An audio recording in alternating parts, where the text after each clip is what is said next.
Bueno, muy buenas tardes a todos. Qué alegría tener esta congregación de diversos actores, de diversas visiones del territorio, congregados precisamente aquí en un mismo espacio.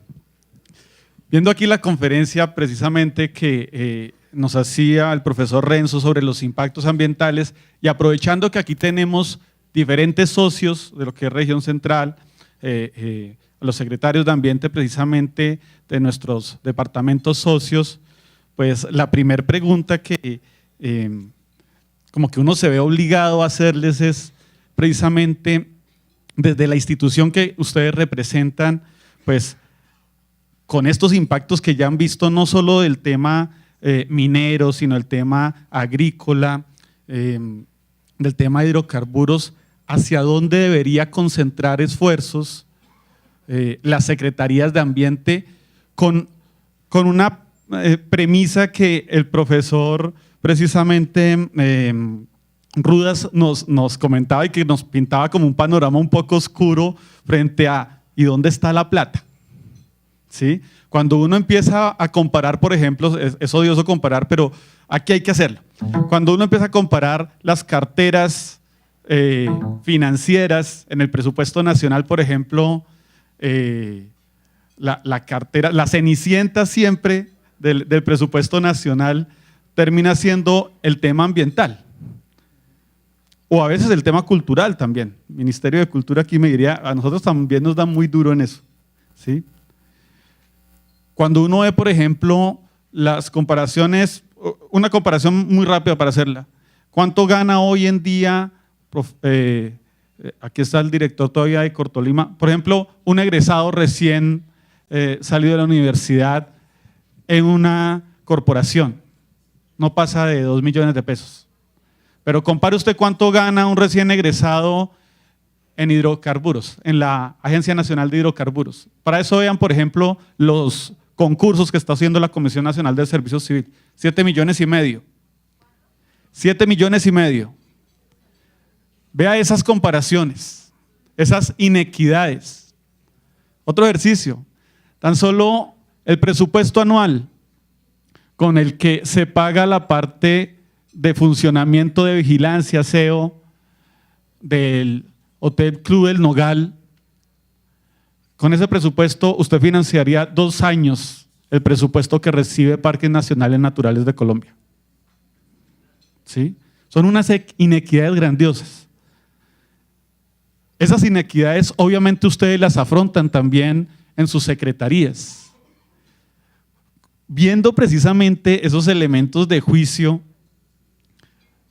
¿cómo hacen ustedes? ¿Hacia dónde priorizarían precisamente acciones frente a los impactos que nos acaba de mostrar el doctor Renzo? Bueno, muy buenas tardes para todos y buen apetito. Bueno, aquí habría que de pronto inyectar o direccionar esos recursos, sobre todo el tema de la educación ambiental. Y retomando de pronto algunos aspectos epistemológicos, de poder concientizar al ciudadano del porqué de los impactos. No es solo decirle al ciudadano, mire que es que la minería, mire que es que el tema de los impactos que se generan por la minería extractiva, sino decirle cuál es el compromiso que debe tener el ser humano frente a la defensa a ultranza como patrimonio más valioso del ser humano, que es el componente ambiental, ¿cierto? Más que esas grandes obras de infraestructura, es el generar conciencia en la sociedad del mundo, que se tome conciencia del valor que debemos nosotros como seres humanos, habida cuenta que cada vez el hombre se ha apartado o se viene apartando más de la tierra y ha tomado el recurso natural como un recurso para explotarlo, pero no para revertirle nada. Y a veces siente uno esa impotencia de ver cómo los gobiernos o el gobierno nacional, no hablo del actual, sino estamos hablando de 15, 20 años atrás también, cómo la gran inversión se centra en la defensa, en la guerra, pero en los sectores más importantes, como es el tema de la educación, el tema de la salud y el tema de lo más importante, que es la preservación de los recursos naturales, no se da sino por el contrario, sino que un alto índice del modelo económico del país está basado precisamente en la explotación de los recursos naturales. Y entonces ahí es donde viene cuál es el verdadero significado de esa ética ambiental, de la coherencia de lo que pensamos frente a lo que decimos y lo que hacemos. Y entonces, cerrando, diría que la mayor inversión siempre tiene que estar focalizada en la sensibilización del pueblo, en sembrar siempre cultura de educación ambiental, el decirle el porqué de las cosas, el por qué tenemos que preservar el agua, el por qué no debemos talar los árboles, el por qué debemos reducir esos mal llamados incendios controlados, quemas controladas. Es un tema de cultura y educación ambiental. Bueno, muy buenas tardes. Yo creo que yo soy uno de los convencidos de que los ejercicios que se hagan de regionalización deben fortalecerse en el país, con toda la discusión que se ha dado. Los que nos acordamos y tenemos la edad como para recordar cómo fue que se construyó la Constitución del 91, uno de los preceptos de la Constitución del 91 era ese, darle poder y decisión a las regiones. Y se trazaron unos lineamientos para construir regiones en el país que el único que tuvo, mientras vivió, el único que tuvo la defensa de las regiones fue Orlando Falsborda, hasta que murió, y ahí quedó el tema de las regiones que planteaba la Constitución del 91 en el papel y plasmados en la Ley 388 que nadie desarrolló.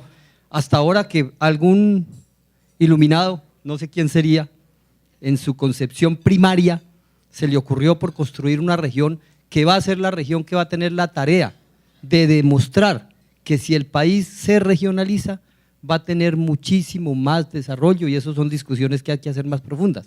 Pero el tema de hoy es lo que nos une principalmente a nosotros en la región, que es el corredor de páramos. Creo que nada más nos une a nosotros en región que es lo ambiental, porque es lo que tenemos conjunto, es lo que tenemos que nos duele a todos.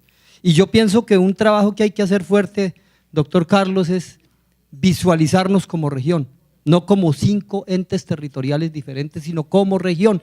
Y cuando presentaban aquí el mapa de los conflictos por uso, pues ahí yo lo veía claritico y empiezo a pensar lo que yo siempre he pensado de Boyacá, que Boyacá debe cambiar su vocación.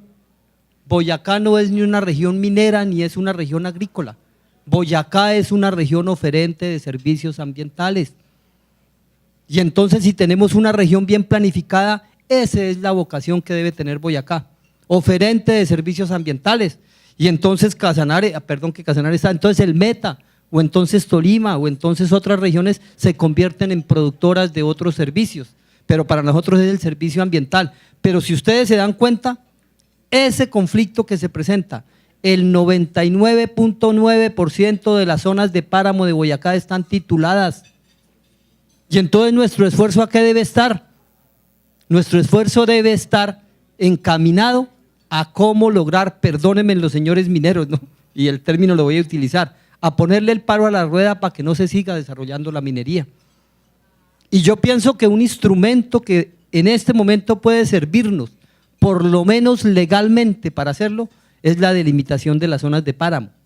Esa delimitación, pues por norma nos va a permitir, doctor Carlos Barragán, en que digamos que en esas zonas que queden delimitadas no se va a permitir la minería, salvo las que ya tienen, pues eso no lo puedo yo pelear ni discutir, salvo las que ya tienen licenciamiento ambiental.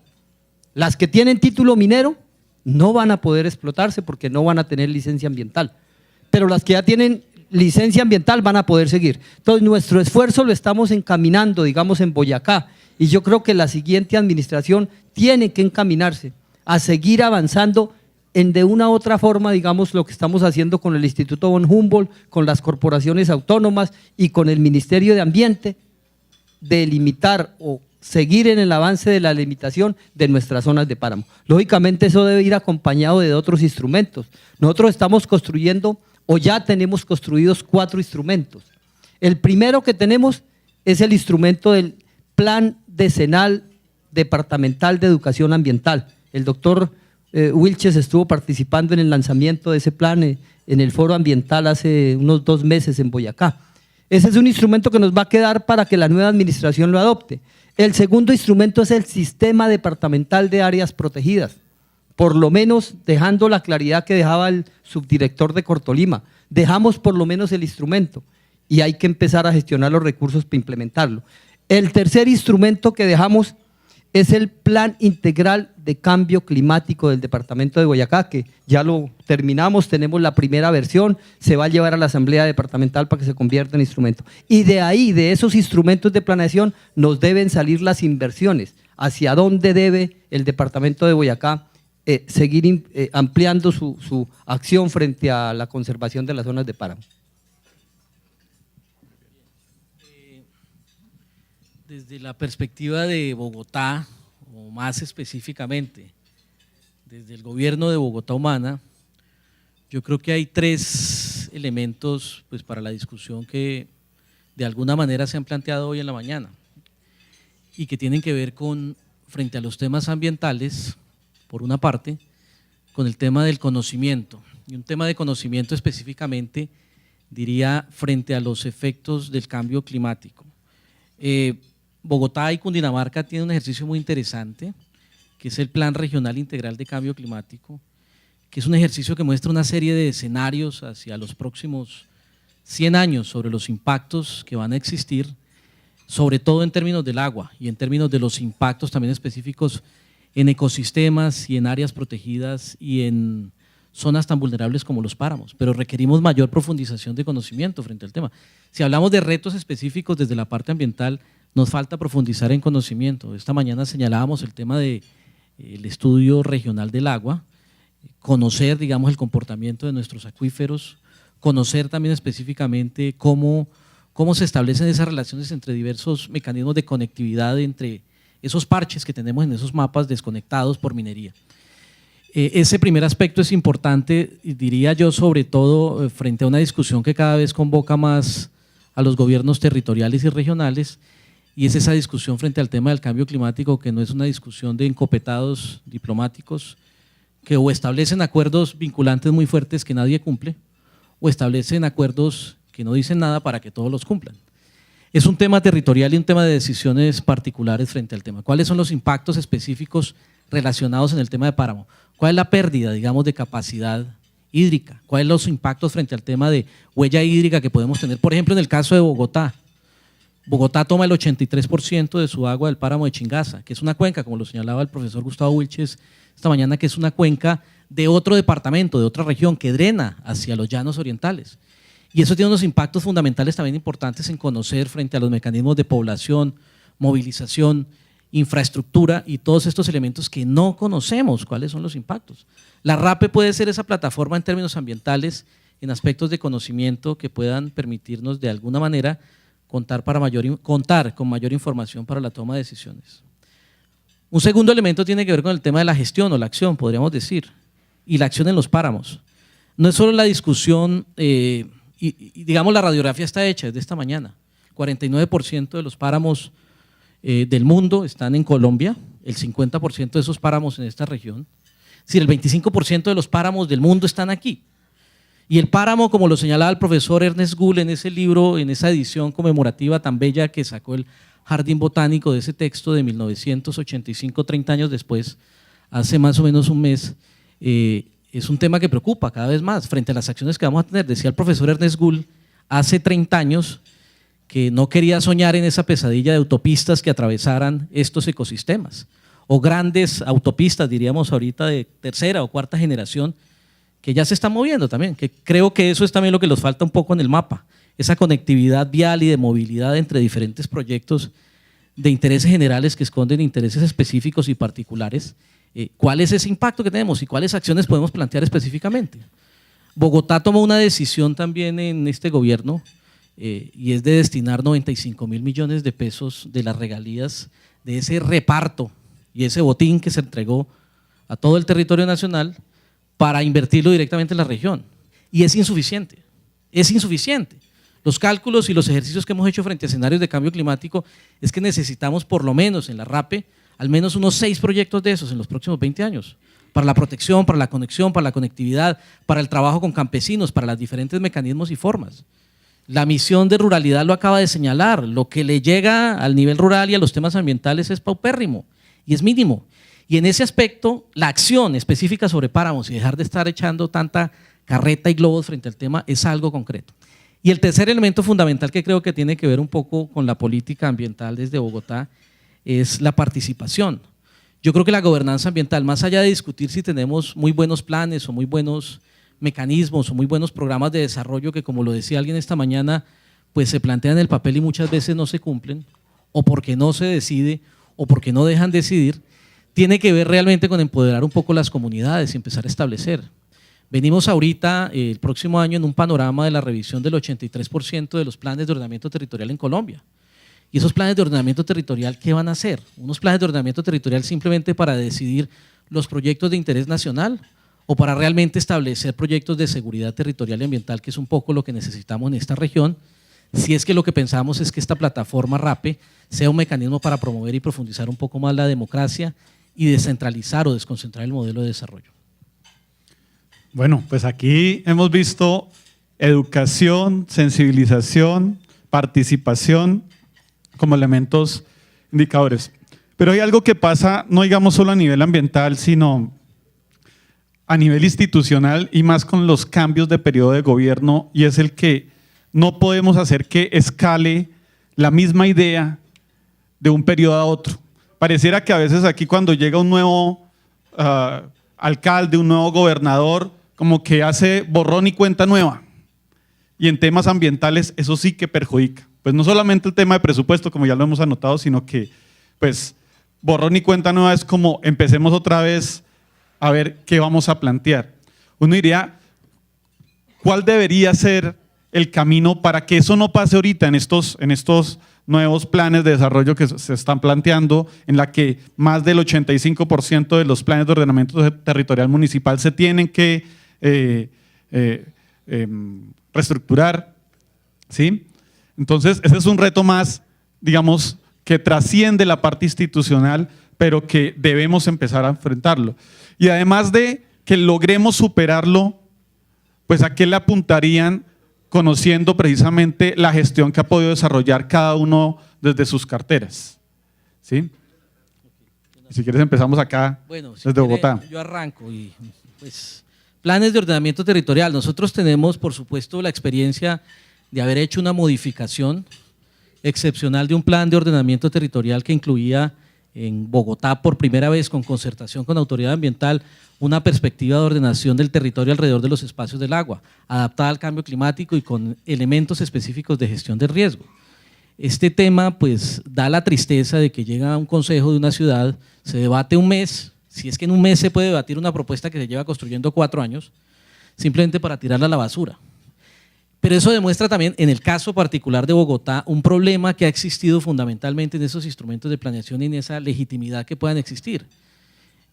Bogotá ha tenido la tragedia de que todos los planes de ordenamiento territorial han salido por decreto. Los 3 planes que hemos tenido desde el año 2000 hasta el año 2013. Y eso plantea también un ejercicio específico que frente a esta primera generación de instrumentos de ordenamiento territorial dejen de ser simplemente un mecanismo o un mero mecanismo para la definición de licencias urbanísticas o para permisos específicos de concesión o simplemente para proyectos y empréstitos desde el nivel nacional, simplemente como un requisito porque son planes que no sirven para un carajo en general. La idea un poco también en el tema de planes de ordenamiento territorial y para darle largo plazo al tema es que dichos planes tengan una propuesta de legitimidad y pensar, digamos, en una estrategia regional, participativa, amplia de empoderamiento de las comunidades que pueda servir para que la gente entienda qué es eso de que le atraviesen una vía encima de un humedal. ¿Eso qué significa? ¿O qué significa quitarle 973 hectáreas a unos cerros orientales y definir que en ellos simplemente vamos a establecer viviendas de interés no prioritario ¿O es simplemente un tema de discusión de algunos ambientalistas que dicen que allá nacen 192 quebradas, que son las que abastecen también las cuencas de Bogotá? Digamos que este tema, llevándolo un poco y extrapolando un poco a la discusión regional, tiene que ver con un poco con el conocimiento, el empoderamiento de las comunidades. Podemos tener planes de ordenamiento territorial, se pueden establecer consultorías, pero eso no va a ser largo plazo si no existe por lo menos algún empoderamiento de parte de las comunidades para efectos de definir qué es lo que quieren y cuál es ese modelo de ocupación para establecer. Si el modelo de ocupación que se quiere plantear es un modelo territorial, cercano al lugar en el que viven, que defienda el medio ambiente, que establezca de alguna manera perspectivas de resistencia, pero además perspectivas de construcción desde lo local, o simplemente son los modelos de autopistas 4G, 3G, 10G, ya ni sé, con concesiones maravillosas a través de APPs que no sabemos para dónde nos van a llevar. Esa sería. Bueno, yo diría que aquí se requiere de mucha voluntad política, sin politiquería. Porque es que, y que esa voluntad política vaya de la mano con la normatividad y que se le dé cumplimiento. Porque es que, lo decían al comienzo algunos panelistas, aquí existen las normas, las leyes que querramos, todas en el papel, que se cumplan. Habría que hacer una evaluación bien profunda de cuáles se cumplen, cuáles no se cumplen. Por lo menos aquí, el artículo 111 de la 99, los entes de control le exigen a los alcaldes que tienen que hacer inversión en las zonas donde hay nacimientos de agua que surten a sus poblaciones. ¿Que lo cumplen? Diríamos que un 20% para el caso del Tolima, que conozco. Me imagino que igual será para todo el país. Y cuando digo que sin politiquería, es porque en estos procesos de empalme, donde para el caso nuestro, donde este gobierno que lidera el doctor Luis Carlos Delgado Peñón ha sido un gobierno muy comprometido con el tema ambiental. Vaya a los próximos gobiernos, les dejo el interrogante para no echarme enemigos. Vaya gobiernos venideros, Dios quiera que siga ese compromiso. Creo que nunca ha habido un gobierno que se haya comprometido en trabajos de reforestación, más de 500.000 árboles, en 14 municipios, en zonas devastadas, compras de más de 1.500 hectáreas en zonas de páramo, en zonas de nacimiento de agua, y que desde luego a esos predios y esas zonas reforestadas se debe tener una continuidad en su mantenimiento, en su administración. Y es lo que uno quisiera, y es lo que uno deja plasmado en esas actas de empalmes. Porque es que en el tema ambiental, como en muchos temas, no podemos tener pensamientos cortoplacistas, de que se gobierna por 4 años en el manejo del tema ambiental. Tiene que haber continuidad en esos procesos y mejoramientos permanentes, y eso es lo que uno pues esperaría que los nuevos gobiernos así lo hicieran. Hay una gran expectativa con unos interrogantes enormes de qué va a pasar con ese proyecto de la Colosa. Y yo sí quiero decirle a los presentes, quisiera quitarme la investidura unos minutos para decirles que esto no lo para sino la movilización del pueblo.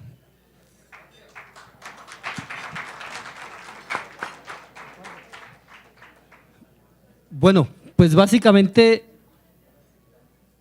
yo pienso que con lo mismo que expuse en la primera respuesta es por qué Boyacá necesita trabajar mucho en ordenamiento territorial. Yo pienso que hasta ahora vamos a hacer planes de ordenamiento territorial, profesor, porque los planes de ordenamiento territorial que hicimos la vez pasada fueron planes de ordenamiento territorial prácticamente que calcados. Eran consultores que copiaban un plan de ordenamiento de un pueblo para otro y ni siquiera le cambiaban la vereda o ni siquiera le cambiaban los datos técnicos que debía tener para ordenamiento territorial, con esa primera falla. Y con la segunda falla es que esos planes de ordenamiento territorial se hicieron desde el punto de vista arquitectónico y urbanístico y no se hicieron desde el punto de vista ambiental. Entonces encontramos fallas y que vienen de mucho tiempo atrás, como que nosotros desecamos humedales para hacer urbanizaciones. Y entonces en Boyacá nos pasó que se nos inunda.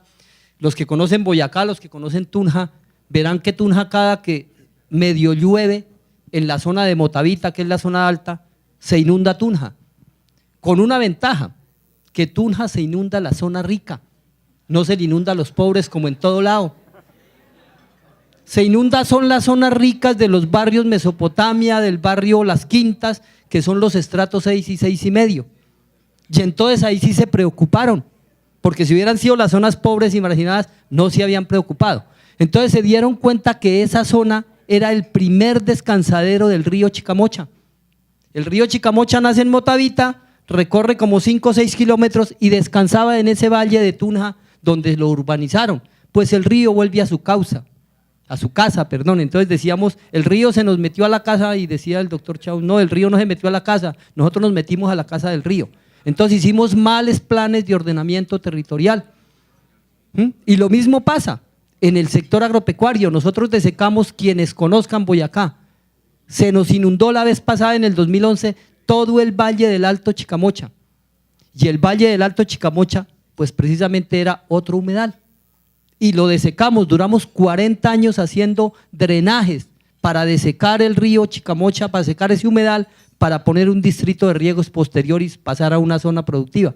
Pues cada que llueve y vuelva y llueve el río vuelva y crezca, vuelve y se inunda el valle del Alto Chicamocha. Y entonces decía el subdirector, y las culpables son las corporaciones autónomas que no fueron capaces de prevenir esas catástrofes impredecibles. Entonces, me parece que si hacemos un ejercicio ahora en ordenamiento territorial, yo pienso que ya tenemos los suficientes elementos, ya nos han mandado los suficientes mensajes de incorporar los riesgos, de incorporar el tema ambiental, de incorporar todos los escenarios a 100 años, no a 20 años ni a 5 años, para que tengamos una prevención y cómo hacemos un ordenamiento adecuado para digamos que ordenar nuestra casa. Vuelvo y digo, y en lo regional lo mismo. O sea, ¿cómo es posible que la producción agropecuaria y la producción minera están en el páramo de Pisba? Ahí lo vieron ustedes, o en el páramo de Rabanal, ahí está en los mapas. Esa concepción debe cambiar. Sí, tenemos una riqueza minera ahí, y está ahí, ¿qué podemos hacer? Pero no podemos nosotros sustentar la sostenibilidad, porque son dos problemas para el distrito, y yo digo principalmente para el distrito, ¿cierto? Seguridad alimentaria y abastecimiento de agua. Y eso está sustentado no en el distrito, está sustentado en la región que lo circunda. Y por eso yo pienso que el distrito, pienso yo que Petro ha tenido visión en eso, en decir, oiga, al distrito hay que ponerle no solamente la ciudad-región, sino hay que ponerle los vecinos que nos están aportando seguridad alimentaria y agua. Entonces, ese es un tema que se tiene que tomar desde la región como tal para mirar cómo son los intercambios de servicios que podemos hacer entre una región o entre un departamento y el otro. Claro que sí, Omar. Y una cosa, y es que eso en el papel suena muy bonito. Eso bien lo comentaban esta mañana y ahorita ustedes lo han mencionado de manera indirecta, pues uno siempre ve planes tal vez muy bien elaborados, planes, digamos, voluminosos, que puedan tener un buen diagnóstico, unas buenas medidas, pero ¿quién lo implementa? ¿Cómo se hace eso? Hay unos retos grandísimos, no solo para las autoridades ambientales, porque bien lo decían, pues el territorio es de todos, ¿sí? Es cómo empezamos a incluir a esos otros actores que no son ambientales. Por ejemplo, vean, en este tipo de escenarios, pues a veces parecemos ambientales dándonos espaldarazos, oiga, bien, chévere, pero cite aquí al gremio papero, cite aquí al gremio cebollero, a los mineros, ¿sí? A ver si recibimos los mismos espaldarazos. Tal vez de otra forma, ¿sí? Una cosa que comentaba doctor Renzo en su conferencia, y usted también nos pintaba como un escenario ya un poquito gris, oscuro, frente a esos impactos grandes de la minería, pero dentro de muy lúgubres, exacto. Pero dentro de la experiencia que usted tiene, dentro de lo que ha podido ver también en otros países, ¿es posible una minería a gran escala en este tipo, digamos, en ecosistemas frágiles, con un respaldo social grande? ¿Es posible? ¿Hay experiencias? ¿Usted lo vería apropiado que una minería a gran escala aquí se pudiera desarrollar? ¿O definitivamente es algo que no debemos pensar? Bueno, una práctica básica, incluso para responder la pregunta del compañero de Cajamarca, es que nosotros no fuimos los que nos inventamos que no hubiera minería en Cajamarca o en la parte alta de las cuencas. El PONCA, que es el Plan de Ordenamiento y Manejo de la Cuenca Mayor del Río Cuello, establece que para ese territorio no debe haber 1 centímetro cuadrado para actividades mineras. Entonces uno lo que pide es por qué el gobierno nacional está pasando por encima de ese ordenamiento de los territorios, de esas acciones de las corporaciones autónomas, universidades, Corpo ICA y también la voz de las comunidades. Nosotros hemos planteado un poco, a partir de la experiencia del movimiento social, que no estamos en contra de todo tipo de minería. Nosotros estamos en contra de la minería que se piensa implementar en la alta montaña, en la cabecera de cuencas hidrográficas, en las zonas productoras de alimentos o en regiones de distritos agropecuarios, ¿sí? O distritos arroceros como los que existen en el Tolima. Creemos que en esas regiones no debería implementarse la minería por la alta competencia que se genera frente al bien común llamado agua. La minería está demostrado que no solamente afecta los ecosistemas que regulan el agua, sino que además la contamina. Y está más que demostrado en todas las experiencias, tanto nacionales como internacionales. En Sudáfrica, por ejemplo, que es el país de origen de la multinacional AngloGold Ashanti, ya está demostrado cómo los ríos están más que contaminados con arsénico, metales pesados, cianuro y demás. Y las reservas de agua hacia futuro que estaban soportadas en los acuíferos, hoy en día ya se encuentran contaminadas producto de la actividad de más de 100 años de minería en ese país. Lo que estamos nosotros planteando un poco, desde la lógica del movimiento social, es cambiar el chip.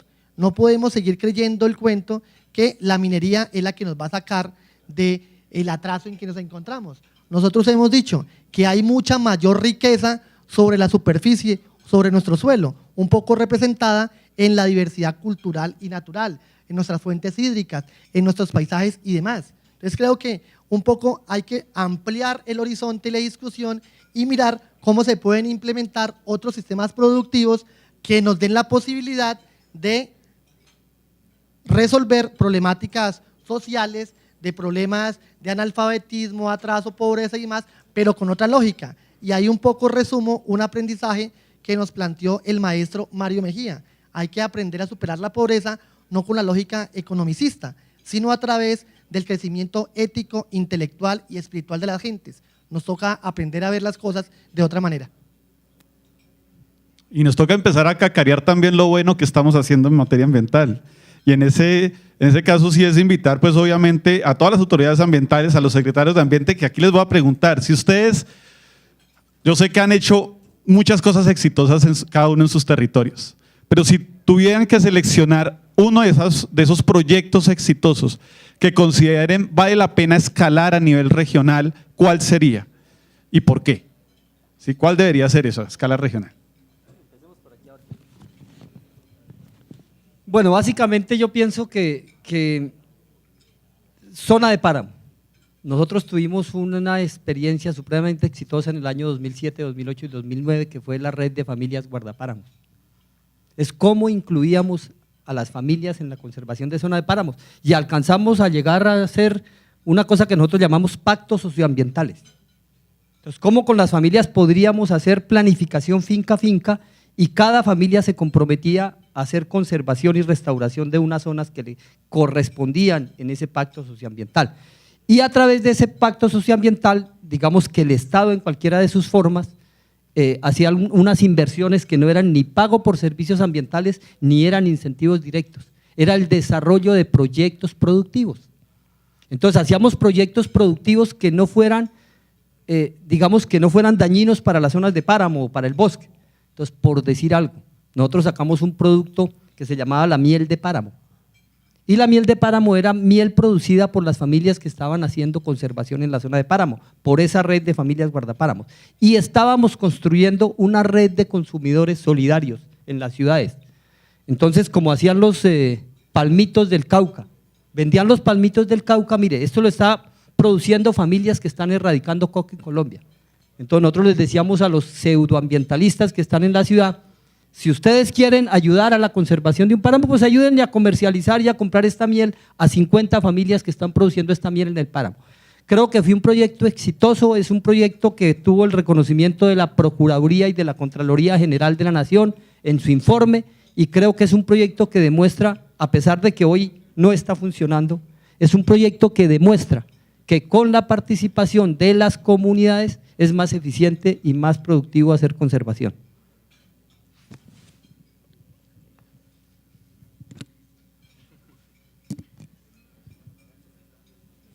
Bueno, yo quiero hacer una pregunta. ¿Quiénes usan oro? Oro. Ok, levantemos la mano sin ningún temor. ¿Quiénes usan oro? ¿A quién le gusta o quién usa? ¿Quién usa oro? Cuando yo dije al comienzo que hay que ser coherente frente a lo que se piensa con lo que se dice y lo que se hace. Yo sé que todos los que están aquí conmigo tienen ese sentimiento del trabajo por la preservación del componente ambiental, ¿verdad? Y entonces uno lo que dice es, ¿por qué cambiar vida por oro? ¿Por qué explotar los recursos naturales? Perdón, ¿por qué acabar con los recursos naturales por explotar oro, que es simplemente un accesorio y una vanidad? Y desde luego lo que se usan en algunos elementos electrónicos, computadores. Pero bueno, por eso yo siempre me enmarco en el tema de la educación ambiental, y ese fue uno de los proyectos exitosos en este cuatrenio, y es el trabajo que hicimos en los establecimientos educativos, de ir a hablar con los niños y hacerle entender a los niños de la importancia, el valor grandioso, el patrimonio valioso del ser humano, que es la preservación del componente ambiental. Sin agua no hay vida, sin una seguridad alimentaria no hay vida. Y el ser humano, desde que está en el vientre, está impactando. Desde el momento en que estamos respirando, estamos impactando. Y toda la actividad que hacemos segundo a segundo los seres humanos generan un impacto en la vida cotidiana. Y entonces imaginémonos aquellos que talan cientos y miles de árboles para el trabajo agrícola, y aquellos que se dedican al trabajo del dragado, para el caso del Tolima. Casi que el 60% de la construcción que se realiza en el país llevan el material de arrastre de los afluentes del Tolima. Y nunca nos imaginamos ni investigamos toda la biota que existe en ese recurso que estamos explotando, como lo es el material de grava. Toda la biota que hay ahí, toda la vida que hay ahí, ¿cierto? Y entonces por eso siempre el tema de la educación ambiental debe ser fundamental para poder transformar el pensamiento de la sociedad. Bien, la pregunta era, desde cada territorio, ¿qué aspectos se podrían escalar a nivel regional? Esa era la que pasó. Okay. Entonces, la que quedamos. Si usted tuviera que sacar un proyecto especial, su proyecto bandera en materia ambiental que ha logrado consolidar en este periodo de gobierno, ¿cuál sería? Bueno, Y que valdría la pena escalar a nivel regional. yo creería que más que un proyecto es un enfoque que ni siquiera es propio de una administración, sino que tiene que ver con una manera de hacer las cosas. Y es ese precepto del plan de desarrollo de ordenar el territorio alrededor del agua y adaptarse al cambio climático. Y eso pasa por diferentes, para no mencionar proyectos que pueda tener exitosos o no Bogotá, pero pasa por la discusión de la protección de las quebradas, de los ríos, digamos, establecer unos nuevos modelos de manejo del agua, de la comunidad, con dichos afluentes hídricos, con dichos espacios del agua. Pasa por mirar regionalmente el tema de la problemática, ya lo dijimos, del abastecimiento. El 83% del agua de Bogotá viene de Chingaza, pero también por fuentes futuras o por fuentes que hay que proteger desde ya, desde una perspectiva preventiva. El río Bogotá, por ejemplo, Es un asunto fundamental y es un tema sobre el cual es un aspecto en el cual se está trabajando y que tiene que ver con un compromiso de muchos y muchos mandatarios que han pasado por Bogotá.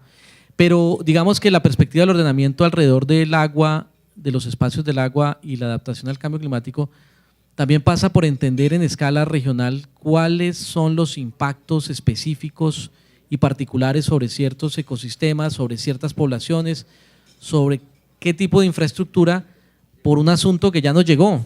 Y es que no es una discusión de mañana, es una discusión de hoy sobre los impactos del cambio climático. Y eso tiene que ver también con los ejercicios que desde Bogotá se han planteado en el PRIC y en el Plan Distrital de Cambio Climático. Pasa además por un tema que, repito, porque podemos perdernos en las escalas, una movilidad más eficiente, y si uno la entiende a nivel local, puede ser una movilidad que cambie las prioridades, digamos. Y a nivel regional tiene que ver con una movilidad que sea más amigable con el medio ambiente, una movilidad eléctrica, ¿por qué no? Una movilidad que sea más respetuosa con el medio ambiente.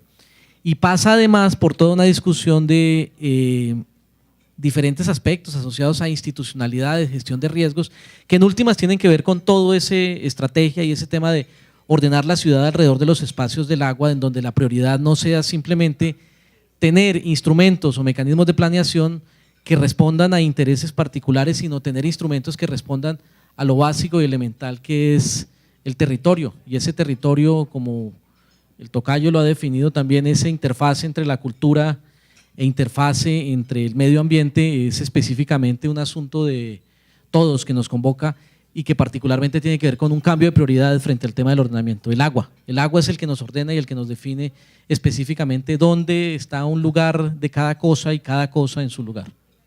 Bueno, guardianes de páramo, educación ambiental y ordenamiento alrededor del agua. Voy a hacerles aquí una pregunta, al igual que mi doctor Eduardo, para enfatizarlos hacia otro tema que quiero tocar y que es un poquito susceptible. ¿Cuántos de nosotros somos corruptos? Levanten la mano. ¿Sí? Y aquí muchos de pronto, hasta por la misma moral, ni siquiera la levantamos. ¿Sí? Les coloco, sí, aquí nadie es inmaculado, transparente tampoco. Pero aquí les pongo un ejercicio. ¿Cuántos de ustedes alguna vez no lo ha partido? Lo ha parado un señor agente de tránsito. Usted cumpliendo alguna infracción ambiental. Perdón, no infracción ambiental, una infracción de tránsito. Se pasó el semáforo en rojo, máxima velocidad, doble línea, lo que sea. ¿Qué es lo primero que uno trata, motiva, incentiva a la gente de tránsito? Aparte de ponerse a llorar. A tratar de justificar una acción que yo sé que hice mal. A tratar de decirle, colabóreme. ¿O no? Yo diría aquí que, no voy a decir que el 100%, pero más del 90% automáticamente tenemos esa percepción. ¿Sí? De hacer el quiebre, de meterle la trampa a algo que por ley está establecido. La corrupción es un problema que desde niño nos han venido también hasta inculcando en algunos. Algunos me pueden decir que no. Pero algunos cuando dice, llama a alguien que usted le da plata, papito, si está, dígale que no estoy. Algo es así. ¿Sí? Gracias. Lo que hoy es esto. El problema de corrupción es un problema que ha escalado a todo nivel las entidades territoriales, las corporaciones autónomas, las entidades privadas. ¿Sí? ¿Cómo abordarían desde el sector ambiental, cómo evitarían desde el sector ambiental el tema de corrupción? Y máxime cuando, por ejemplo, aquí nos estamos enfrentando, odioso otra vez volverme a meterme en los temas económicos, nos estamos enfrentando como a veces como una pelea de tigre con burro amarrado. Un gran poder económico, un gran poder con un fuerte brazo financiero y, digamos, otro actor que carece de ese tipo de recursos. Desde la parte ambiental, ¿cómo ven ustedes el tema precisamente de corrupción? ¿Cómo lo atacarían? ¿Eso cómo habría que escalarlo a futuro? ¿Sí? Y sé que me estoy metiendo mucho en temas un poco sensibles, por eso hacía la acotación, pero sí quisiera tener la percepción que hay aquí desde el auditorio. Y también, obviamente, para mi doctor Renzo. Empezamos por acá. No, yo parto de creer que la corrupción, aunque es generalizada, no la agencia en las comunidades y hay otras posibilidades absolutamente honestas e incluso en contra de la lógica establecida. Me explico. Hay mucha gente que cree que todos tenemos precio y la verdad hay cosas que no están en el mundo de las mercancías. Yo, por ejemplo, creo que el tema del bien común, agua, ecosistemas, jamás deberían tener una posibilidad de tener precio. Y comenzamos a sacarlas de esa lógica un poco mercantil o economicista. Y lo hemos vivido nosotros un poco en la pelea que estamos dando con Anglogol. La gente cree que nosotros tarde que temprano nos vamos a vender. Y lo que hemos dicho desde un comienzo es, nuestra conciencia no tiene precio. El derecho colectivo que estamos defendiendo no es transable económicamente. Y cuando comenzamos a tener otras lógicas, otros valores, otras formas de actuar, creo que comenzamos a romper esa lógica de que la corrupción es, digamos, lo que debe imperar. Es más, hay algunos que estamos convencidos que no vamos a ser ricos y eso no nos hace más o menos que otra persona, porque hay que cambiar incluso con la lógica de ese modelo de desarrollo que cree que todo avanza si hay crecimiento económico o que alguien es más que otro por lo que tiene en el bolsillo. Nosotros estamos en la perspectiva de mirar cómo aprendemos a deconstruir esa práctica economicista, instrumental, mercantil y comenzar a acotar otros elementos. El doctor Gustavo Wilches hablaba hoy, por ejemplo, del tema del amor y yo creo que esos deberían ser los elementos fundamentales para comenzar a construir, por ejemplo, otra sociedad. Bien, yo no sé desde el sector ambiental cómo entender la pregunta, pero pues voy a tratar de decir algo. El tema pues, de la ética de lo público es un asunto que en Colombia pues, está diagnosticado desde hace rato. Y yo diría que desde el sector ambiental, bueno, y desde cualquier sector, tampoco es el mejor ejemplo, ¿no? Y hablo en general, no hablo de Bogotá, sino hablo en general. Es decir, en el sector ambiental hemos tenido muy buenas instituciones, pero también hemos tenido instituciones corruptas, instituciones, corporaciones autónomas, autoridades ambientales, institutos manejados por pícaros. Y eso es una falta de ética de lo público, no solo en el sector ambiental, en los diferentes sectores de los ministerios, de los grandes departamentos administrativos, de las gobernaciones, y eso es pues lo que elegimos o lo que delegan desde arriba, o la basura que cae o la que elegimos por buenos publicistas. Y en ese sentido yo creo que el tema también en el sector ambiental, vuelvo y digo, no sé cómo tomar la pregunta porque en el sector ambiental hemos visto también personajes que si la corrupción tiene que ver también con la puerta giratoria, pues somos un claro ejemplo del tema. Aquí hemos tenido ministras que han saltado, o ministros, para no decirlo por género, que han saltado del tema de defender el desarrollo sostenible a decir 8 días después en una agencia minera que no entienden qué es el desarrollo sostenible.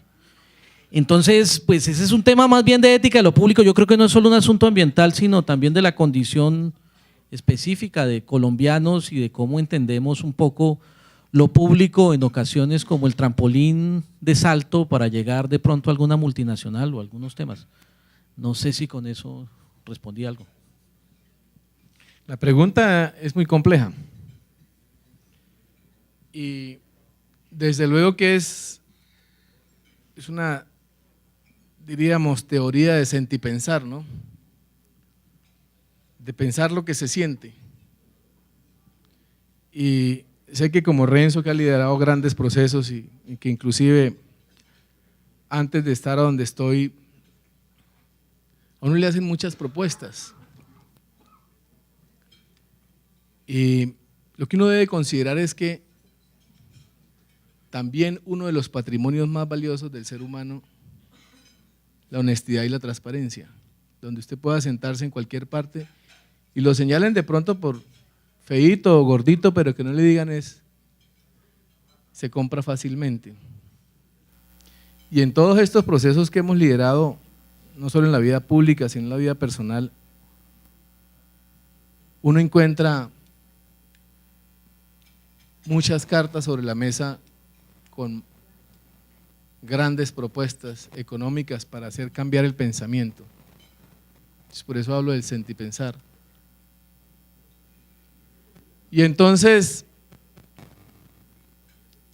cuando hacía la pregunta de que quién no se consideraba corrupto, yo creo que todos en la vida algún comportamiento hemos tenido que nos ha inducido a eso. Y en el tema ambiental, desde luego que es un área transversal a todos los sectores. ¿Quién no tiene que ver con el tema ambiental? Todos tenemos que ver con el tema ambiental. Pero es más corrupto el que propone como el que también recibe. Y entonces, yo lo que diría es que hay que empoderar a la comunidad de esos procesos. Si yo estoy empoderado de un proceso, si yo estoy consciente de lo que yo estoy haciendo, lo hago con amor, cariño, lo siento y lo llevo y lo defiendo, desde luego que yo no me dejo comprar fácilmente. Y entonces, desafortunadamente, pues en mi país que tanto quiero, aquí lo que más se ve es compra de conciencias. Y si lo miramos en el tema electoral, sería el punto de partida. Desde los procesos electorales estamos vendiendo la conciencia y la corrupción está por todos lados. Y lo que cuesta una campaña es lo que le cuesta después al pueblo. Y entonces por eso es que nos ponen un valor cuando vendemos el voto, cuando nos compran el voto. Y el favor ya está hecho el día de elecciones, entonces ¿cómo exige después? Bueno, yo sí que no la pesqué por ningún lado cómo di una respuesta a esto, porque… Bueno, yo diría lo que dijo los que tenemos también edad para acordarnos del presidente Turbay. Hay que llevar la corrupción a sus justas proporciones, dijo cuando era presidente. Entonces, desde ahí cambia o sea, desde ahí nos empiezan a formar la conciencia. Y no la conciencia en lo público, sino la conciencia en nosotros mismos, en el comportamiento nuestro como personas. Y todos los valores, todos los esfuerzos que hacemos, los que hacemos educación ambiental o de los que de una u otra forma tratamos de hacerla desde diferentes visiones, desde diferentes ejercicios, pues nos la gana toda la dinámica publicitaria que hay en el país o en el mundo, porque es que es en el mundo. Corrupción en la FIFA, corrupción en cada cosa que hablemos hay corrupción. ¿Y cómo le exigimos nosotros a nuestra sociedad que no sea corrupta? Y la corrupción entonces a nosotros en lo ambiental se nos convierte en que cuando yo tengo un programa de selección en la fuente, la gente mira cómo le hace la jugadita para yo no seleccionar, sino sacar las bolsitas y alguna cosa hacemos para tomarle el pelo. O que si tenemos un programa de uso eficiente y ahorro de agua, ¿cómo le hacemos el bypass o alguna cosita para que no nos pesquen? Yo pienso que la corrupción va desde ahí. Y la corrupción va desde el comportamiento nuestro en la casa cuando sabemos que no debemos gastar más de 5 minutos para ducharnos y duramos 15 minutos, cosas así que hacemos cuando nadie nos está viendo. Por ahí es que está la corrupción en lo ambiental. Yo digo que es seguir fortaleciendo los procesos de educación, los procesos de sensibilización, que tenemos un enemigo muy grande, lo tenemos y eso pues nos toca enfrentarlo. Porque yo diría que el empoderamiento, Doc, o la participación, o no sé qué otros mecanismos, porque se generaron desde la Constitución del 91, todos los mecanismos de participación se generaron. Y el caso claro de las corporaciones, yo creo que un ejemplo de participación en toma de decisiones están en las corporaciones, porque en los consejos directivos hay la participación de los indígenas, de la sociedad civil, de los gremios productivos, pero eso no se ve reflejado en el accionar de las corporaciones. O sea, nos dan los mecanismos, están los mecanismos, pero esos mecanismos no funcionan. Entonces yo a veces digo, ¿será que es la participación la que nos va a quitar la corrupción? ¿Será que va a ser la inclusión la que nos va a quitar la corrupción? Resulta que cada cosa que se genere en este país, al otro día ya tiene el mecanismo para buscarle la comba al palo y volverse corrupto. Sí, pues aquí abro la segunda parte de la pregunta. Y es porque hice esa reflexión y esto que de pronto a algunos no les gustó mucho. Y es que ahorita, por ejemplo, la COP21, el presidente Santos hizo una mención de que muy posiblemente se va a crear un fondo de cerca de 2.000 millones de dólares para apalancar recursos en términos de preservar y conservar los bosques amazónicos y que gran parte de eso podría beneficiar al país.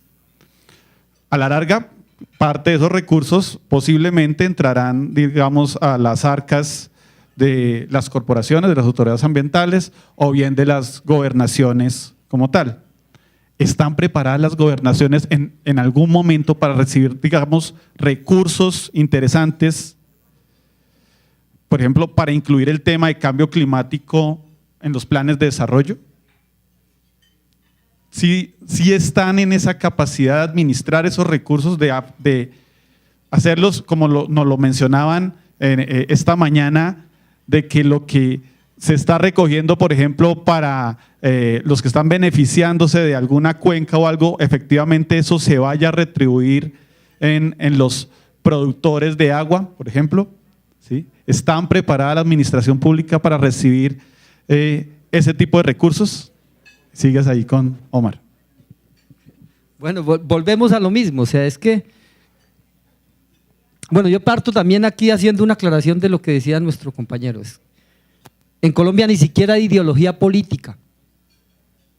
Y entonces yo digo, ¿cómo un dirigente del Partido Verde, el Partido Verde, no por mencionar el Partido Verde, pero el Partido Verde porque por su nombre tenía como una connotación ambiental, al otro día, como no lo aceptaron en el Partido Verde o no pudo tener la posibilidad del umbral, me paso para el Partido Liberal, y entonces en el Partido Liberal tampoco, y entonces me paso para el Partido El Polo, y entonces en el Polo tampoco, y me pasé para el Centro Democrático. Y fíjese cómo ha habido saltos desde la izquierda extrema hasta la derecha extrema, y se cambian de lado a lado y no se colorean. Entonces yo digo, pensar que una administración vaya a garantizar o no lo podríamos decir nosotros, ¿no? En el sentido de que estén preparadas las administraciones, yo creo que más esfuerzo tienen las corporaciones autónomas por su concepción, pero estar pensando que una administración, uno pueda en un foro garantizar que una administración está preparada para asumir un reto, no lo podría asegurar. Lo que yo puedo decir es que nosotros dejamos unos instrumentos, por ejemplo, para cambio climático, dejamos un plan formulado con acciones específicas, con recursos por lo menos a nivel de perfil de proyecto. Eso es lo que nosotros podemos garantizar, pero garantizar, aunque yo soy, pues digamos, en mi conocimiento, pues tengo la posibilidad de conocer al gobernador de Boyacá, pues, pero en últimas no conozco quiénes van a ser su equipo de trabajo, ¿no? Y quiénes va a estar al frente de eso. Yo pienso que las gobernaciones no podríamos decir que por antigüedad pudieran tener la madurez para administrar recursos, porque así como hay buenos hay malos, y así como hay corruptos hoy, mañana también, y de pronto al otro día no. Entonces yo no podría garantizar eso, ni podría asegurar que una administración esté garantizada. Yo creo que nadie puede garantizar, el que sale no puede garantizar que el que llega va a tener condiciones de no tener malos manejos de recursos en la parte ambiental. Yo creo que la pregunta la respondimos al comienzo, cuando dijimos que siempre las migajas en el tema del presupuestal están para los sectores ambientales. Y entonces cuando se pregunta que si podríamos tener la capacidad o el nuevo gobierno de administrar esos recursos que pueden estar llegando, obvio que sí, desde luego que sí. En el tema ambiental hay mucho por hacer, pero muchísimo. Desde todos los tópicos que los analicemos, hay mucho por hacer. Y aquí no es un tema solo de la autoridad ambiental, aquí no es de los entes estatales, aquí no es de los gremios, de las instituciones, es de cada uno de nosotros ese compromiso que tiene que haber, de cada uno de nosotros. Para el Tolima, el 1.600.000 de tolimenses, todos tienen que estar comprometidos o debemos estar comprometidos con el tema de la preservación del componente ambiental. Y uno recorre las regiones, para el caso del Tolima, 47 municipios, y la necesidad es siempre recursos. recursos para la recuperación, recursos para la preservación, recursos para la reforestación, recursos para la sensibilización, y entonces claro que estaríamos, o estarían los que llegan, porque yo estaría hasta el 31 de diciembre, ¿cierto? Y ya en enero seré un ciudadano más en el piso caliente. Entonces, pero los recursos claro que no sobran, por el contrario, siempre son necesarios para seguir haciendo trabajo contundente en el tema ambiental.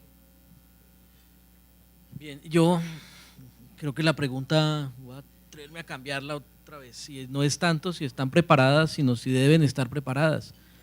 Y yo creo que la pregunta es obviamente sí. Si hay algún logro de la Constitución Política del 91 son dos cosas, a mi juicio. Uno, el tema de descentralización política, fiscal, administrativa, aunque eso esté en el papel. Y dos, el tema de una institucionalidad ambiental que es regional y es territorial. Esos dos temas son aspectos fundamentales. Digamos que entiendo la pregunta, pero me preocupan ese tipo de preguntas, porque muchas veces son el tipo de raciocinios o discusiones que se plantean desde el nivel nacional para justificar que un municipio X no tiene capacidades para adelantar de forma autónoma los mismos problemas que se crearon al convertirse en municipio y cuando era antes alguna otra cosa, corregimiento departamental o alguna serie de cosas. Mejor dicho, la pregunta no es tanto si están capacitadas, es que existe un modelo que lo que ha planteado es un modelo regional y un modelo territorial que tiene que avanzar hacia un fortalecimiento de las regiones y para eso estamos aquí, discutiendo estrategias de fortalecimiento regional que implican un cambio de modelo y un modelo político y un modelo administrativo que fundamentalmente se ha sustentado en un Estado unitario descentralizado que en la práctica es centralista.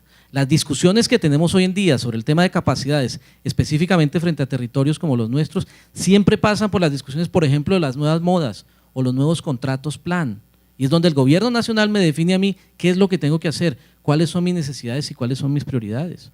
Frente a ese tema hay que ser claro. Si están capacitadas, seguramente no, tienen que estar capacitadas y la discusión no tiene que pasar nuevamente por la discusión de la creación de nuevas institucionalidades para manejar rentas propias o recursos, sino avanzar en aquello que desde la Constitución Política es un reto a medias y un camino a medias sobre el tema de descentralización y medio ambiente. Listo, me dice que por tiempo vamos a hacer 5, más o menos 6 preguntas, entonces vamos a hacer, al igual que el panel inicial, las 5 o 6 preguntas y entramos de una vez a responderlas. Empezamos por allá, por favor. ¿Quién le suministra micrófono?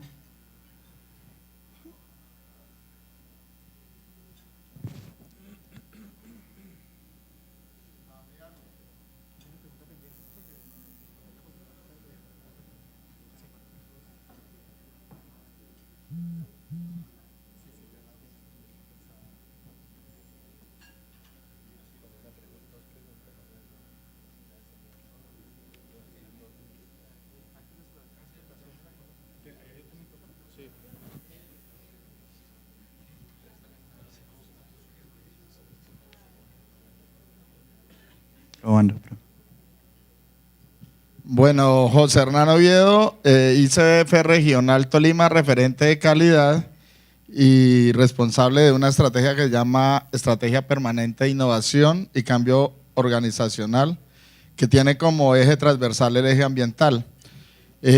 Las preguntas que hicieron, pues se responden que nosotros tenemos ISO 14001, un referente internacional en la gestión ambiental.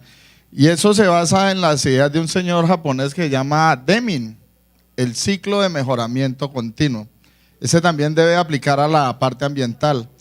Nosotros, los colombianos, nos demoramos mucho planeando, poco planeando, demasiado haciendo, no verificamos y pocas veces nos preocupamos por mejorar. Ese es el ciclo PHBA, planear, hacer, verificar y actuar.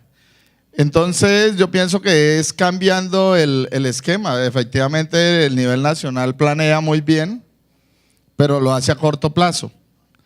Y los asuntos del orden ambiental son de muy largo plazo, pensando en que yo represento a los derechos de los niños, niñas y adolescentes y las familias colombianas con el medio ambiente. Pues no solo es con la ley. Pues esa es la preguntita, ¿no? ¿Cómo hacer para transformar la institucionalidad en el nivel nacional, en el nivel departamental, en el nivel municipal y a nivel de sectores dentro de los municipios para lograr que, como hablábamos con el doctor Chaus, los derechos de los niños a favor del medio ambiente sean válidos y que tengan una respuesta en el largo plazo?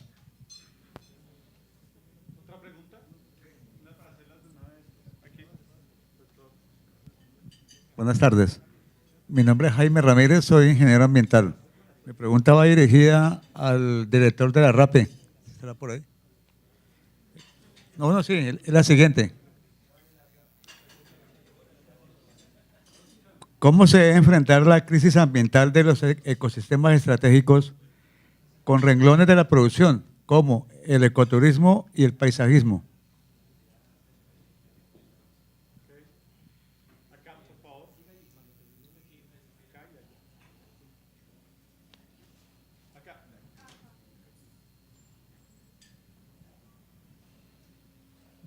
Miren, realmente no una pregunta, sino un comentario.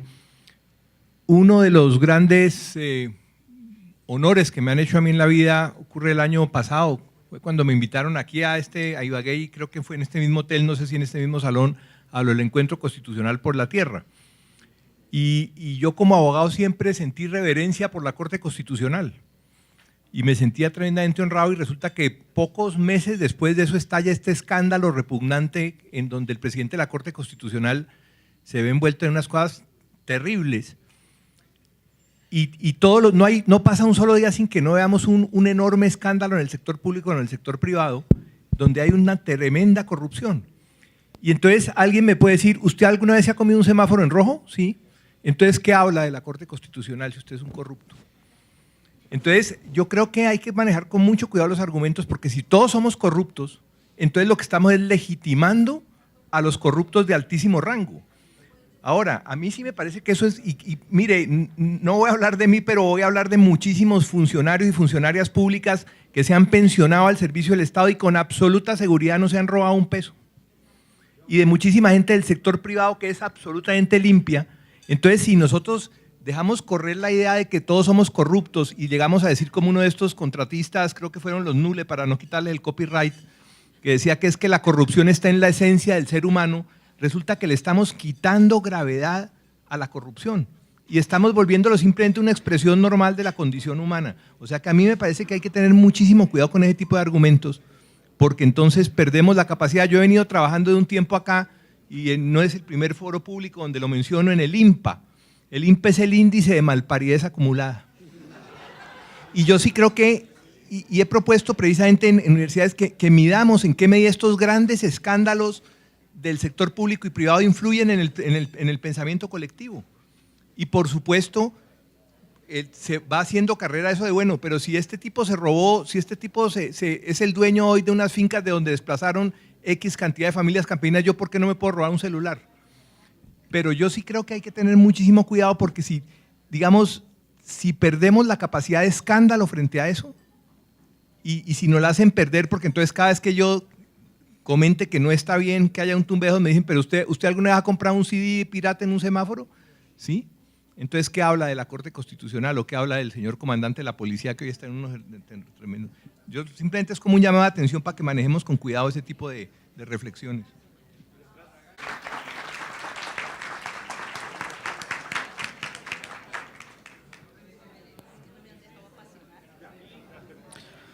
Gracias. Mi nombre es Fernando Rivera. Soy ingeniero de petróleos, trabajo en una consultora ambiental. He estado apoyando muchos proyectos, ¿cierto? No solo en la parte de hidrocarburos, sino también la parte de vías o la parte de líneas de transmisión eléctrica, que involucra, pues, por su magnitud de proyecto, no solo un municipio, sino municipios o departamentos, por el mismo tramo, el área de influencia directa e indirecta por el cual atraviesa y se ejecuta. Para aclarar de pronto, sí se evidencia normalmente que por lo menos para la Autoridad Nacional de Licencias Ambientales, muchas veces cuando se van a pasar este tipo de proyectos para estudios de impacto ambiental, ya están, diciendo de alguna manera, adjudicados. ¿Sí? Es como un formalismo.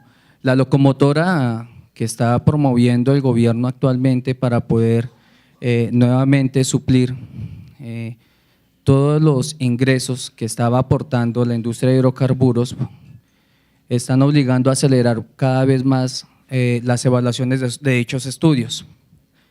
Caso puntual, en el departamento del Cesar se encuentran índices de pobreza bastante altos. En municipios donde se hacen los ejercicios de evaluación de impactos con las comunidades y no obstante, personas de bastante edad lo que comparten son cerca de la escuela se pasaba tal quebrada, se encontraban peces de dicha diversidad, a 10 años los ríos totalmente y las quebradas totalmente secas. Se les decía, bueno, ¿ustedes por qué consideran que ha sucedido esto? Pues evidentemente comentaban, lo asociaban a los cultivos de palma que son industrializados y que muchos terratenientes lo que hacían era desviar los cauces. Almacenan el agua para conservar o mantener por lo menos lo que es la irrigación constante para esos cultivos, que es bastante alta, y perjudicaba aguas abajo a las demás comunidades.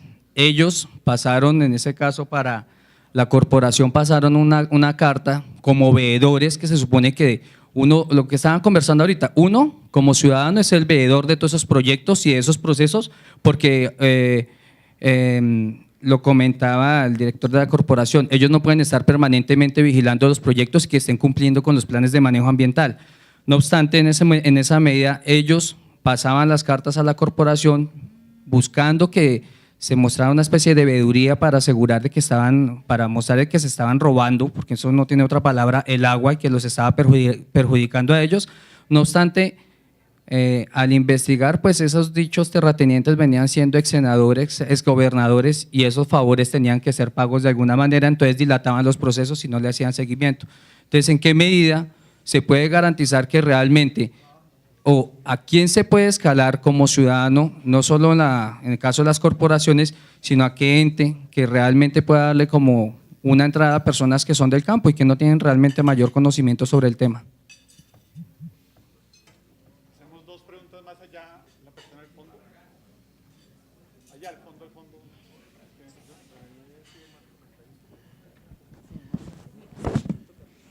Buenas tardes. Bueno, la garrotera por el dilema moral ya la hicieron, entonces no me voy a referir a ella.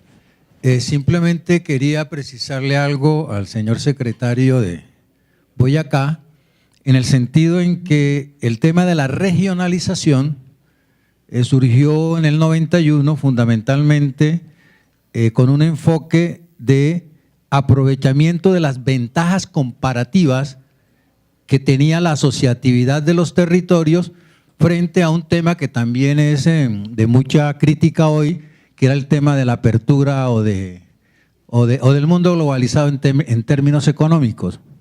Sin embargo, hoy en el tema ambiental, 30 años después, o un cuarto de siglo después, perdón, nos percatamos que el tema asociativo de regionalización también puede tener un enfoque o debe tener un enfoque de sostenibilidad, es decir, de mirar cómo ecosistemas que trascienden los límites de departamentos o distritos o municipios, se requiere que se asocien las entidades territoriales para el cuidado de esos ecosistemas.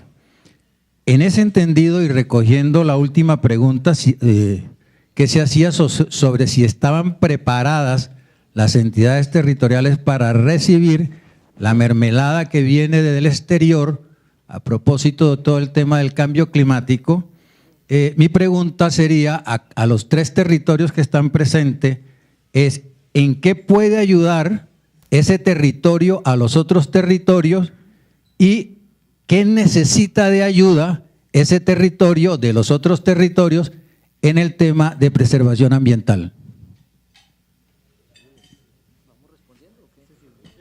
Creo que ahí terminamos la ronda de preguntas y vamos a empezar acá. Si el tiempo no lo permite, pues abrimos para otra sesión de preguntas. Pues, gracias. Veo varios comentarios, voy a arrancar también el tema de niños y de medidas de ISO 9000, 14000, 15000. Las medidas ISO, y es el problema, creo yo personalmente, son muy necesarias para las instituciones, pero en ocasiones el sistema reemplaza lo que quiere uno hacer, ¿no? Entonces muchas de esas ISO 4000, 5000, 10000 para establecer temas de seguimiento y actuación en términos ambientales terminan siendo el propósito y no la problemática ambiental. Termina siendo como el cuentico de la hormiga que termina trabajando para una consultoría y al final echan a la hormiga porque no produce y era la única que producía.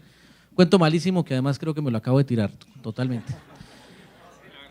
Y frente al tema también de niños y niñas, yo no sé, yo quisiera darle la palabra ahorita más tarde al profesor Gustavo Wilches porque creo que desde Bogotá hay una experiencia también interesante en el tema de jóvenes y niños frente al cambio climático, un ejercicio que hemos venido trabajando fuertemente con el Jardín Botánico, con el apoyo también de la Secretaría y coordinación de la Secretaría de Integración Social, y es un ejercicio también de empezar a ver el tema no solo de lo que los niños piden hacia futuro, sino también lo que los niños deben empezar a hacer. Y creo que es un asunto interesante, profesor, más adelante para plantearlo y que usted nos explique. Yo creo que aquí había una pregunta, si la entendí bien, era un comentario, y me disculpará si lo entiendo así, si tenemos los mejores capacitados para tomar decisiones y si necesariamente deben estar los más preparados en esos cargos públicos.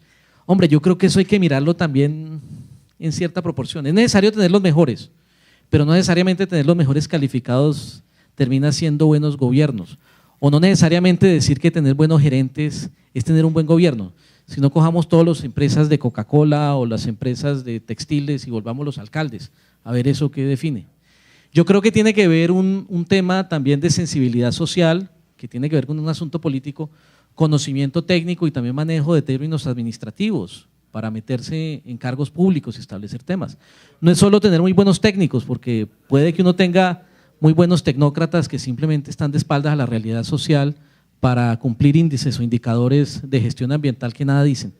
Creo yo, es una combinación de temas y entiendo la preocupación frente al manejo de los perfiles y alguna serie de asuntos, pero creo que eso también hay que verlo un poco con más profundidad, en el entendido de que muchas veces no necesariamente el que tenga mayores cartones es el que mejor administra y no necesariamente el mejor administrador es el que mayor sensibilidad política tiene frente a realidades sociales. Yo dejo ahí, creo que el comentario de Tico también tiene que ver mucho con qué desde los aspectos, específicamente desde Bogotá, puede plantearse a otros territorios. Yo creo que la mirada territorial, la mirada regional de los problemas, del agua, de los páramos, la capacidad instalada también que tiene Bogotá, la experiencia también específica de un movimiento ambiental que se ha venido construyendo en los últimos 20 años, en los últimos 25 años podríamos decirlo, desde los procesos de la fundación de la Humedal La Conejera, los temas también de los territorios ambientales en Bogotá, es un asunto importante que uno puede empezar a mostrar a la región para garantizar un poco el tema de legitimidad y gobernanza, digamos, en todos estos procesos. Yo dejo por ahí. Bueno, yo voy a ser un poco concreto para no seguir en la discusión, que ya son las 2:30 y el vuelo sale a las 3:30. Un poco lo del doctor Gustavo, lógico, no estamos institucionalizando la corrupción, sino es cómo nos tenemos que seguir fortaleciendo nosotros en la educación, en el cambio de valores, en la crítica social frente a estos procesos de corrupción que no se deben permitir en el país. Y por otro lado, yo pienso que atrás, Tico se llama, sí. La reflexión de atrás, pues yo pienso que esa es la reflexión de este foro. O sea, ¿qué es lo que debemos hacer? O sea, ¿para qué nos sirve asociarnos? Y entonces ahí sí voy yo, porque yo digo, ¿yo para qué me asocio con otro? Yo me asocio con el distrito, por ejemplo, ¿para qué? ¿O para qué el distrito se asocia conmigo? Y yo vería dos cosas. Uno, vuelvo y digo, Boyacá es un territorio oferente de servicios, de bienes ambientales. El término está mal hecho, pero así lo llamamos y ya lo popularizamos, los bienes y los servicios ambientales, porque lo estamos monetarizando también. Pero yo me asocio con el distrito y el distrito hacía conmigo para hacer sinergias para eso. O sea, yo tengo un charquito en Boyacá que se llama el Lago de Tota. Y desafortunadamente la Corporación Autónoma Regional no tiene la capacidad económica, digamos que técnica sí, pero no tiene la capacidad económica para hacer conservación de ese lago. Y por eso requiero socios que me ayuden a gestionar, que me ayuden a buscar recursos técnicos, financieros, los que llame uno, para poder hacerle una conservación adecuada a ese laguito. Y lo mismo digo de los páramos y lo mismo digo de los humedales. Y entiendo que, por ejemplo, el distrito ha tenido muchísimas experiencias grandísimas, con ya más fortalecimiento y más capacidad en conservación de humedales que nos pueden aportar a nosotros de cómo hacer esa conservación, de unos servicios que van a llegar de una u otra forma para acá, no para acá solo, pero para la región que estamos nosotros. Yo pienso que esas son las sinergias que se logran y el foro debe ir encaminado a sacar conclusiones a eso. ¿Para qué nos asociamos? No, yo lo entiendo, es para eso, ¿cómo logramos que haya, dejemos el tema de la corrupción a un lado, pero cómo logramos que haya mayor inversión en el sector ambiental? Si es que la inversión en el sector ambiental no supera, y hacíamos las cuentas, no superan 900.000 millones de pesos en Colombia. O sea, eso no es ni el 1% del PIB en Colombia para el sector ambiental. Ni siquiera es eso, o sea, ¿cómo logramos resarcir unos pasivos ambientales que según la OCDE están superando el 4% del PIB para recuperar lo que nos han dejado las explotaciones mal hechas? Y entonces ahí es donde digo, yo necesito socios que nos fortalezcamos mutuamente y que nos complementemos para hacer gestión y para trabajar conjuntamente. Yo pienso que ese para mí es la esencia del foro, y la esencia del foro, más que intercambiar algunas opiniones, es llegar a cómo esta región, que tiene unas condiciones muy claras, muy específicas, la movilidad, el turismo, todo está ahí articulado. Digamos otro tema es el de la, ¿cómo se llama? El de el poblamiento, como se está dando. Uno ya baja a Flandes y Flandes, perdón, los tolimenses están por aquí, ¿no? Uno ya baja a Flandes y Flandes tiene un serio problema de movilidad porque todos los bogotanos que medio tienen plata están haciendo casa en Flandes.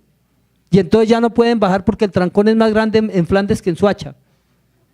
Ya no se puede mover uno de Flandes a Girardot, de Girardot a Flandes, que son 10 minutos, pero gasta uno 2 horas. Entonces, si no se empieza a pensar en cómo hacer ese tipo de asentamientos y cómo hacerlos sostenibles, pues entonces no vamos a operar como región y vamos a seguir operando como lo estamos haciendo cada uno desarticuladamente y a su visión. Yo pienso que esa es la esencia del foro y ahí es donde el foro debe centrar sus conclusiones en qué es lo que podemos hacer y las sinergias que debemos hacer como región. Bueno, ¿quiénes hemos visto Colombia Magia Salvaje? Y entonces sale uno en 3D, sí. Bueno, él la perdió, lo invito. Pero sale uno muy encantado, ¿no es cierto?, del teatro, de la película. Y después empieza uno a maquinar temas. Porque cuando finaliza la película, bueno, no sé si vieron, dice Grupo Éxito, Avianca. Entonces, ¿detrás de qué van? Y entonces, a los 15 días después del lanzamiento estaban promocionando ya el ecoturismo para la zona.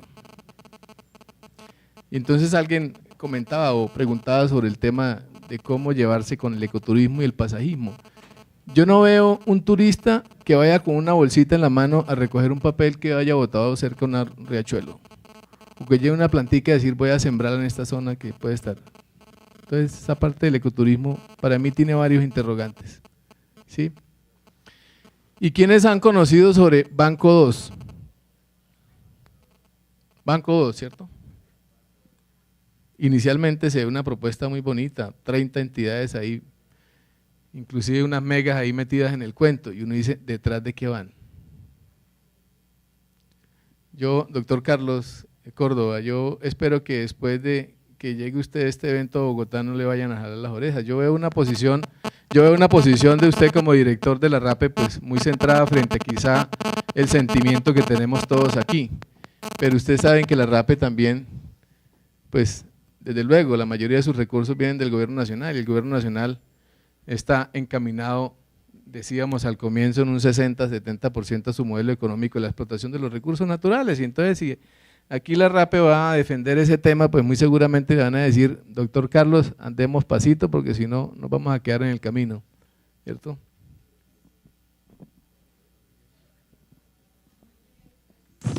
Les agradecemos mucho a los señores panelistas por este último panel en el día de hoy.